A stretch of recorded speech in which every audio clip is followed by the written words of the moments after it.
fast, sitting here praying that this night's gonna last. You got it all on tap, I'm loving your vibe, always have your back. We like all the same tracks, listen all night in the sheets all black. Halo semua, salam sejahtera Malaysia. Nah, beberapa waktu kita buka telepon, kita tengok telepon, masuk YouTube, masuk TikTok, bercerita dengan kawan-kawan, lebih-lebih lagi kepada yang meminati keadaan politik semasa. Tidak lain dan tidak bukan, sudah pasti yang menjadi buah mulut ramai orang pada hari ini berkaitan dengan langkah Dubai ataupun cukup akuan bersumpah ataupun SD. Nah, saudara-saudara, sebelum ini kita mendengar 120 SD. Kita mendengar 121 SD. Kita juga mendengar 118 SD.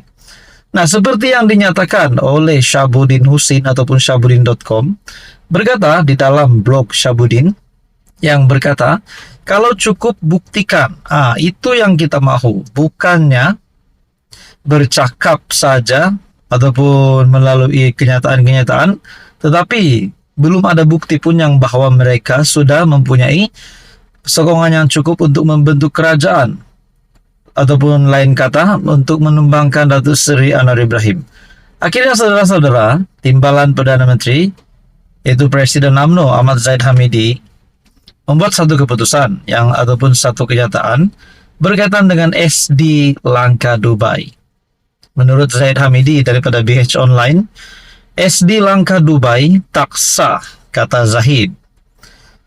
Dakwaan Perikatan Nasional sudah mempunyai akuan bersumpah ataupun SD yang mencukupi menukar kerajaan tidak boleh diterima. Timbalan Perdana Menteri Datuk Seri Ahmad Zahid Hamidi berkata, SD itu tidak sah. Nah, kita sudah dapat pengesahan daripada Timbalan Perdana Menteri sendiri, Ahmad Zahid Hamidi. Begitu juga kita mendengar bahwa Datuk Seri Anwar Ibrahim sebagai Perdana Menteri sendiri enggan melayan perkara-perkara kecil sebegini. Seperti yang dinyatakan Muhammad Sanusi bahwa dakwaan PN sudah mempunyai SD yang cukup, tapi Datuk Seri Anwar Ibrahim selamba berkata enggan melayan perkara-perkara kecil sebegini. Disebabkan mungkin beliau mempunyai fokus yang perlu lebih fokus kepada pentadbiran negara ataupun kerja-kerja yang lebih besar berbanding melayan perkara-perkara kecil sebegini. Nah, maksudnya di sini Datuk Seri Anwar Ibrahim sendiri pun mengetahui bahwa SD itu tidak sah.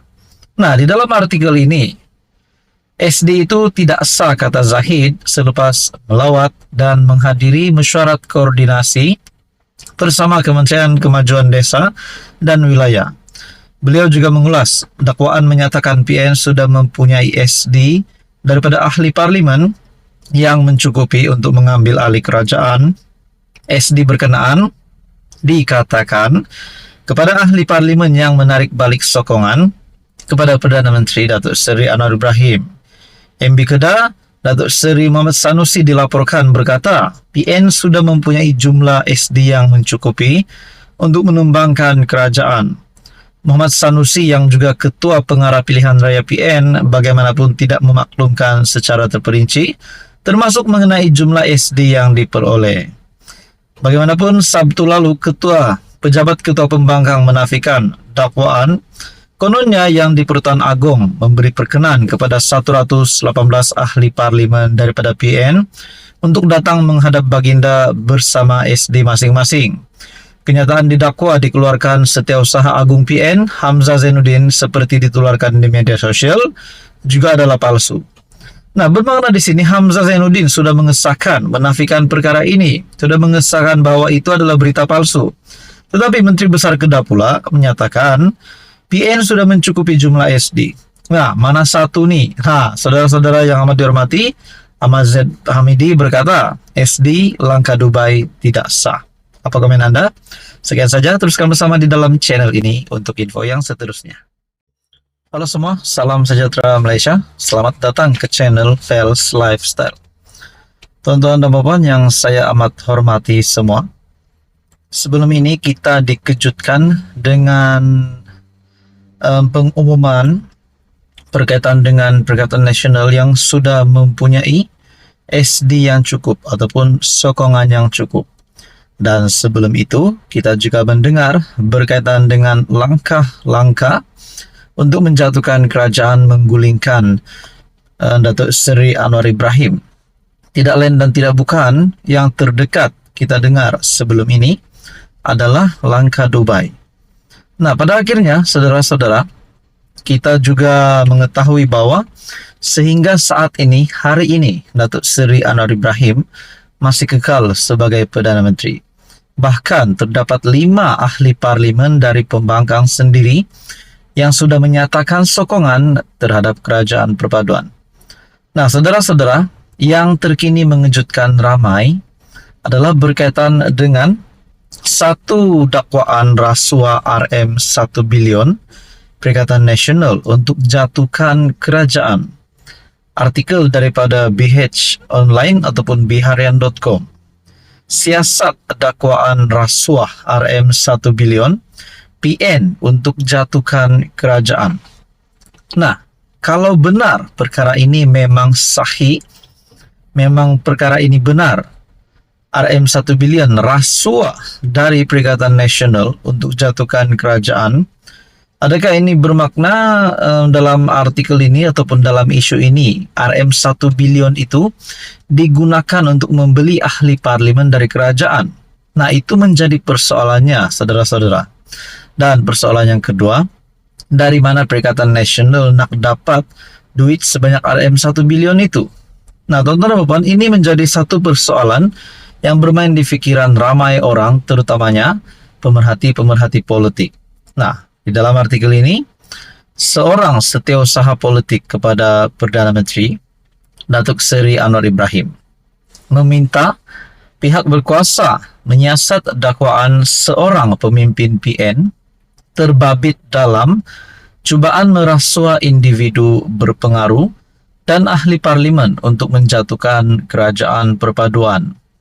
Dakwaan itu yang disiarkan sebuah blog mendakwa pemimpin PN yang juga seorang ahli parlimen telah menyediakan dana sejumlah RM1 bilion untuk memberi rasuah kepada ahli parlimen kerajaan agar menarik balik sokongan terhadap Perdana Menteri. Kami berharap polis boleh menyiasat jika ini benar, kata Datuk Azman Abidin, setiausaha politik kepada Perdana Menteri, kepada FMT. Orang ramai sudah muak dengan spekulasi tentang usaha menjatuhkan kerajaan. Kerajaan sedang bekerja untuk merangsang pemulihan ekonomi. FMT telah mencuba menghubungi pemimpin PN untuk mendapatkan komen. Sebelum ini, spekulasi muncul mengenai langkah Dubai yang merujuk kepada perbincangan yang didakwa berlaku di Emiria Arab Bersatu antara pemimpin pembangkang dan wakil kerajaan tertentu untuk menjatuhkan pentadbiran Anwar. Pertemuan itu yang tidak begitu diberi perhatian oleh Anwar dan pemimpin kerajaan lain, dikatakan bertujuan mengagihkan tugas dalam kalangan ejen untuk mengenal pasti ahli parlimen yang akan menyertai pembangkang. Sumber juga daripada FMT. Nah, saudara-saudara, kalau benar isu ini, di mana setiausaha politik kepada Perdana Menteri yang meminta pihak berkuasa, sudah pasti kepada PDRM, untuk menyiasat dakwaan pemimpin PN yang terbabit dalam cubaan merasuah individu berpengaruh dan ahli parlimen untuk menjatuhkan kerajaan perpaduan. Kalau benar memang perkara ini ada, kalau benar memang ada dan wujud dakwaan rasuah RM1 bilion PN ini, seperti yang saya cakap tadi, persoalan yang pertama, siapakah menjadi dalang? Persoalan yang kedua, dari manakah duit RM1 bilion ini untuk merasuah ahli parlimen dari kerajaan agar menarik balik sokongan terhadap Perdana Menteri? Sudah pasti kalau ada memang wujud pemimpin ataupun pihak yang coba merasuah ahli parlimen kerajaan agar menarik balik sokongan, sudah pasti PDRM ataupun mana-mana pihak berkuasa sepatutnya melakukan tindakan yang sewajarnya, mungkin menangkap ataupun menahan ataupun mungkin memberikan tindakan yang sewajarnya. Jadi saudara-saudara, tonton dan mohon apa komen Anda berkaitan dengan isu ini. Teruskan bersama di dalam channel ini untuk info yang seterusnya.